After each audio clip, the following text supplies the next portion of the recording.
So Adams first goes to France in 1778. The ship, the ship that he took, and he went with his son, John Quincy Adams. He took him. And the ship's main mast was struck by a lightning bolt, destroyed the main mast, and the ship could barely sail. They were attacked by the British Navy. Adams, you know, who was the most distinguished, I mean, he was the prized possession on the ship that, and it was the responsibility of the captain to make sure he got Adams to France. Adams insisted on going above deck and fighting. Wow. You know, literally cannonballs, and we have a record of this, cannonballs were whizzing over Adams's head, and the captain told him, go below deck, and Adams refused. He said, if other men are going to fight and die for the cause, so will I.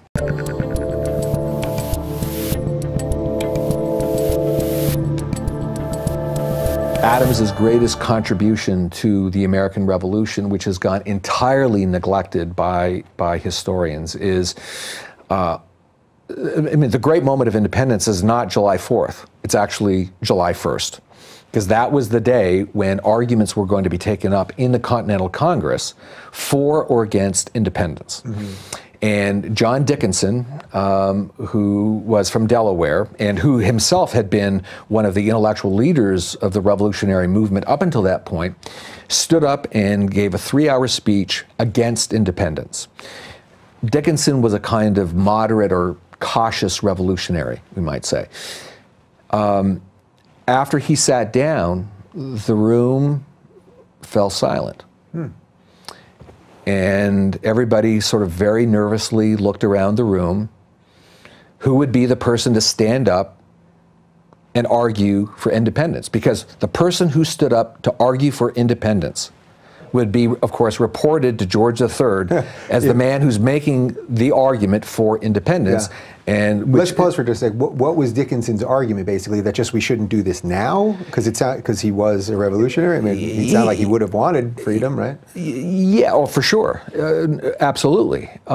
He was a reconciliationist. He thought that patriot revolutionaries like John Adams and his cousin Samuel Adams were pushing too hard, too fast, and that there was still time for reconciliation.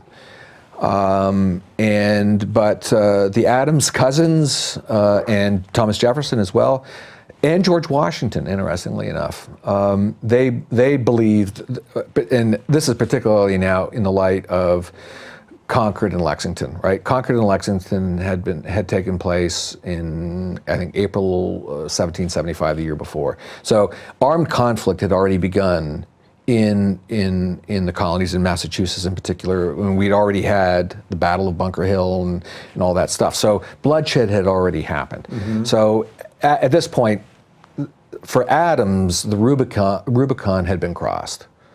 Certainly with the battles in Massachusetts, the Rubicon was passed, and he was full steam ahead for independence. So in the Congress meeting in Philadelphia, you know, everybody's very nervously looking around the room, right? Who is going to be the man to stand up and be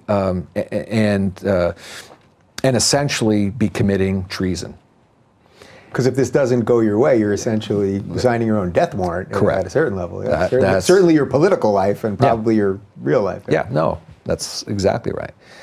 But then all eyes eventually turned on the one man who they knew would stand up, the one man who had the integrity, the honor, and the courage. And of course, it was John Adams. And John Adams stood up and he gave this kind of fiery argument for independence, spoke for, I think, an hour and a half. Thomas Jefferson described this speech as having, he said, quote, moved us from our seats. And he described Adams as the colossus of independence. Another delegate who was there and witnessed Adams's speech described Adams as the Atlas of independence. And so I think in many ways, well, in fact, not in many ways, I'll just say it. I think this is the greatest speech in American history. It's the most consequential speech in American history. Now I see why you didn't want me to skip right over to VP. Yeah, exactly. And Okay. then the next day, the Congress votes for independence. So Adams, and then during this whole period from let's say 75 to 77, now post independence, Adams was a workaholic, and as I said, he served on 90 committees. Most importantly, he was the president of the Board of War and Ordnance, which means that he logistically ran the war. So his job was to supply Washington's army with supplies, and it was more than a full-time job. During that time, and by the way, it was John Adams who nominated George Washington to be commander of the American forces. During this time, Adams also developed what was known as the Model Treaty, which became the most influential treaty or model of a treaty almost throughout all of American history, because it argued that America should never have what it called entangling alliances. So Adams was, he was the most active and principled revolutionary during this time. And you have to also keep in mind, and this really is extraordinary, he's living apart from his wife and young family. He was away from them for almost 2 years. He rode by horseback, round trip from Boston to Philadelphia, almost always in the dead of winter, a 2-week trip, 5 times. Wow. During this period. He really was, the work engine of the revolution. And then now fast forward to the late 1770s, he was appointed by the Continental Congress as a minister plenipotentiary to go to Europe and help try and get France to ally with these now rebel Americans. That couldn't have been a fun job. Well, it's extraordinary. The stories that I'm about to share with you, are literally unbelievable, and it tells you everything you need to know about the man, John Adams. So Adams first goes to France in 1778. The ship. The ship that he took, and he went with his son, John Quincy Adams. He took him, and the ship's main mast was struck by a lightning bolt, destroyed the main mast, and the ship could barely sail. They were attacked by the British Navy. Adams, who was the most distinguished, he was the prized possession on the ship, and it was the responsibility of the captain to make sure he got Adams to France. Mm-hmm. Adams insisted on going above deck and fighting. Wow. Literally cannonballs, and we have a record of this, cannonballs were whizzing over Adams's head, and the captain told him, go below deck, and Adams refused. He said, if other men are going to fight and die for the cause, so will I. Wow. So he goes to France. He's only there for 6 months, is recalled, comes back, and then is told now that he has to go to France again. One more time, and by the way, you have to remember, he's doing a North Atlantic crossing in these leaky, rickety old ships. The second trip to France, and this is really extraordinary. He decides now he's going to take 2 of his sons, John Quincy, who's 12, and Charles, who is 8. 3 days outside of Boston, the ship is in a major storm, a 3-day storm. It springs a leak. All hands on deck have to pump water for 2 weeks. And this is in the middle of a war. And Britain has the largest, most powerful navy in the world. So they have to sail basically through the British blockade. The ship was supposed to sail to Bordeaux, France. it can't make it to Bordeaux. So it goes to the northwestern corner of Spain, El Ferrol, Spain, where Adams and his 2 sons disembark. Adams now has a choice. He can wait a month for the ship to be repaired to sail to Bordeaux, or John Adams and his 12-year-old and 8-year-old sons decide that they're going to take the overland route. And so Adams and his 2 boys set off on donkeys. Unbelievable. And ride from west to east across northern Spain. They then, and along the way, they're staying in Spanish boarding houses. Can you imagine what a Spanish boarding house in northern Spain in the 18th century would be like? Adams describes that they had fireplaces with no chimneys, and all the animals slept in the houses. So it's extraordinary. Yeah. At one point, they have to cross the Pyrenees in the middle of the winter. John Quincy Adams in a diary says that at one point, going over the mountains on donkeys, we were perpendicular, right? They eventually get over the Pyrenees Mountains, and again, I mean, imagine. An 8-year-old and a 12-year-old. An 8-year-old and a 12-year-old riding donkeys across the Pyrenees Mountains in the middle of the winter. They come over and they get into France. They get into a little village called Saint-Jean-de-Luz, and from there they take a coach and 4, as it was called, to Paris. A 1,000-mile trip. How long did this whole thing take? It took, I think it took them a month. So basically he could have waited a month for repairs and then still had to sail. Yeah. Probably got there the day before or something. Yeah, it might have been 2 months. I don't remember now. But I mean, it's an extraordinary story, and it demonstrates Adams's commitment to the revolutionary cause, right? And it tells us something about his moral character, right? That he was willing to do just about anything and everything for the sake of the American Revolution. So he gets to Paris, and Adams was not the most diplomatic of America's revolutionary diplomats, right? By contrast, Benjamin Franklin and Thomas Jefferson were the epitome of diplomacy as defined by the French. Mm-hmm. But Yankee John, who was honest to a fault, he couldn't play the diplomatic game.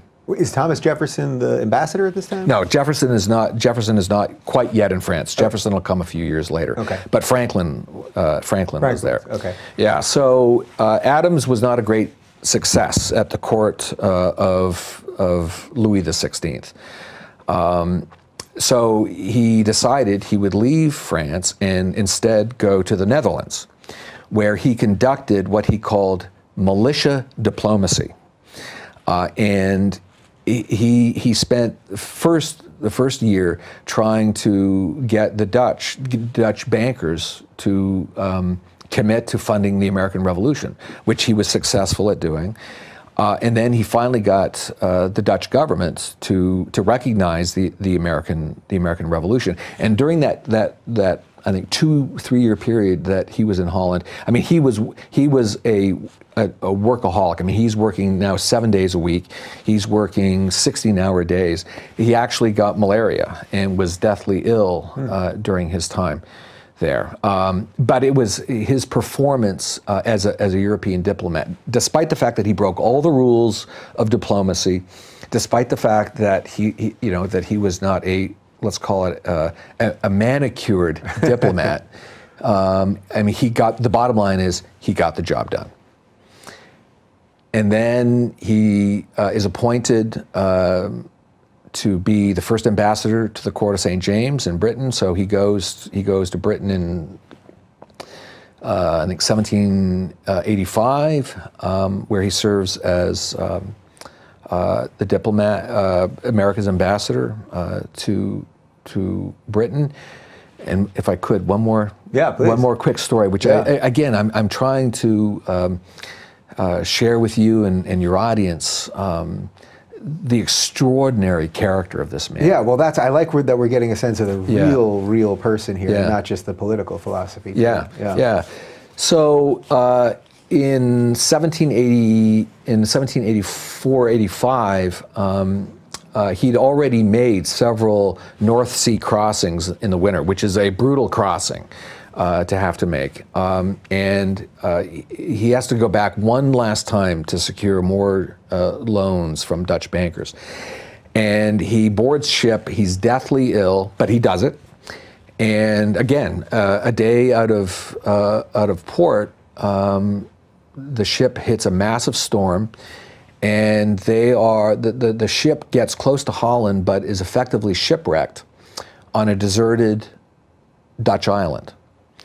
And Adams and the crew, they get out on this island. They trekked, and Adams is now, I mean, you know, he's close to 50, and they had to trek, break snow, knee-deep snow, for 8 miles to get to a small village where they got a cart which took them to the far end of the island. They get to the far end of the island, then they have to rent ice boats because the channel between the island and the mainland is filled with ice. And these ice boats have runners on the bottom of them, right? So they row where there's water until they get to ice, right? And then somebody has to get out, pull the boat up onto the ice, then they have to walk across ice, and then they get to water again, then they have to get back in the boat goes back into the water, and then they have to repeat this, you know, let's say 5 times, 10 times over. Wow. But again, that kind of story, I think, demonstrates the man, and you have to understand the man in contrast to say other revolutionaries. Thomas Jefferson, for instance, essentially sat out the war. After he wrote the Declaration of Independence, he left Philadelphia and basically lived at Monticello for the rest of the war. Mm-hmm. He was governor of Virginia for a couple of years, but that was it. And so sat out the war. Whereas Adams was more, with the exception, I guess, of George Washington, was more intimately involved in the everyday workings of the revolution than any other American revolutionary at the time. If you're looking for more honest and thoughtful conversations about politics instead of nonstop yelling, check out our politics playlist. And if you want to watch full interviews on a variety of topics, watch our full episode playlist all right over here. And to get notified of all future videos, be sure to subscribe and click the notification bell.